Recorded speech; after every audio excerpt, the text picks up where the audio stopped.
Hi everyone, welcome back to Ria's collection. Today I am going to make a special chicken curry. Let's begin.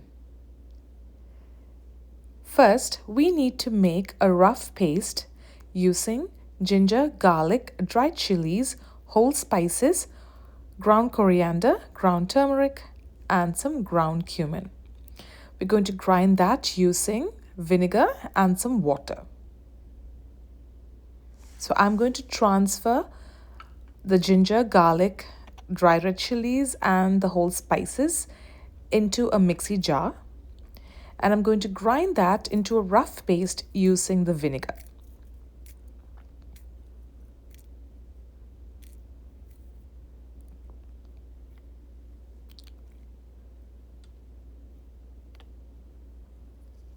So this is what we have. And now I'm going to add in some extra water and also add in the powdered spices.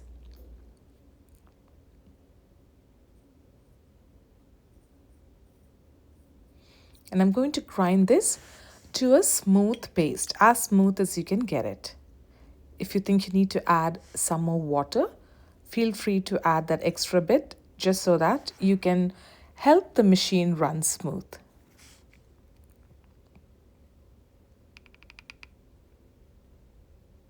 Now let's get a pot ready.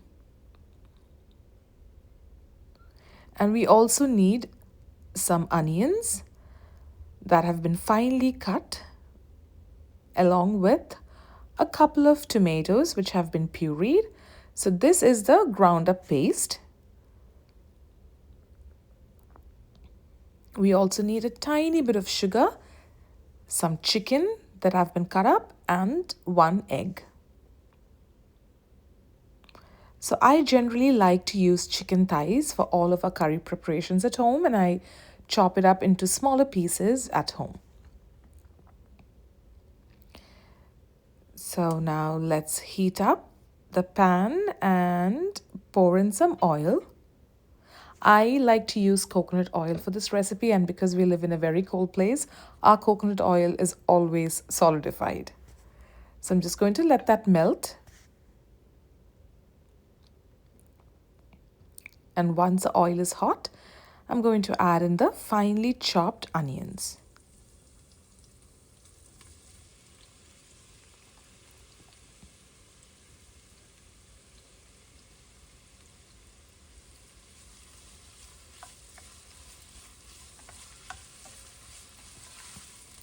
Let's mix it up. And I always like to salt my onions because that will pull out the moisture from the onions and the onions will soften up quicker. So what we're looking for here right now is for the onions to soften up and start to brown. You don't want it to be like caramelized onions, but you want a little bit of browning on the onions like this. They are very, very soft and starting to brown at the edges. So this is what we're looking for. Now I'm going to add in the ground up spice paste. I've used a little bit of extra water to, just swish out the extra from the mixer jar so that nothing goes waste, and I'm adding it all into the pot with the onions. Now mix it up really well. You might feel that it splatters a tiny bit. So for curries like this, I like to use a pot with tall sides. So if you didn't start off with a lot of oil in the beginning, you may want to add a tiny bit more during this process so that the spices get cooked really well and the oil starts to separate, and you can see that. And now I'm going to add in all of the tomatoes that have been pureed. These were not blanched before, these were just pureed straight in the mixie jar. Mix it all up, and at this point, you will notice that the tomatoes will start to splutter back at you. So be mindful of that. So always use a pot with tall sides to prevent yourself from getting a little burnt, and the surfaces also will remain cleaner.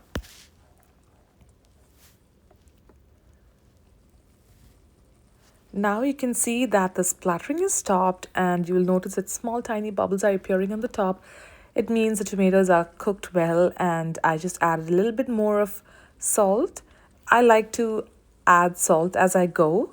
So that's why I salt every now and then. And now I'm going to add in the chicken pieces. I like to increase the heat at this point when I'm adding the chicken so that the chicken gets a chance to get seared in the sauce.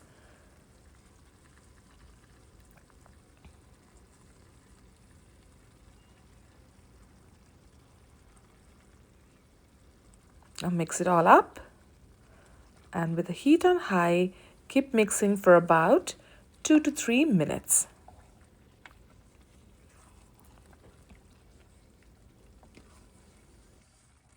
And now I'm going to add some water, about a cup and a half. And this gravy, as it cooks, it's going to look thin, but as it cools down, it's going to get thickened up considerably. So keep that in mind. Give it a good mix and scrape the bottom of the pan so that nothing is sticking. And now I'm going to add in the salt and also the little amount of sugar. I didn't capture that in the video, but I did add the sugar at this stage. And this little amount of sugar will balance out all the flavors. You can also add the sugar, in the final step right before you turn off the heat if you want to taste and see how much you want to add. So make sure the pieces are all submerged in the liquid. And let's close it with the lid and cover and cook it on a medium heat for 20 to 25 minutes in total.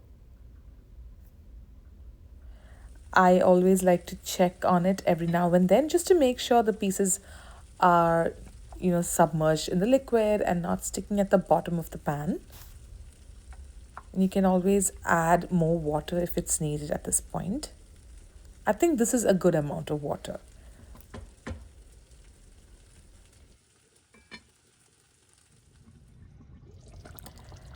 The chicken curry looks done.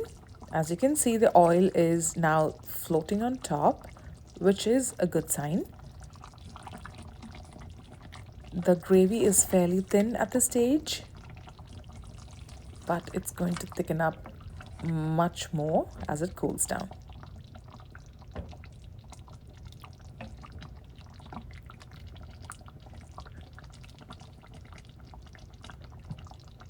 I'm going to garnish it with a little bit of chopped cilantro or coriander leaves.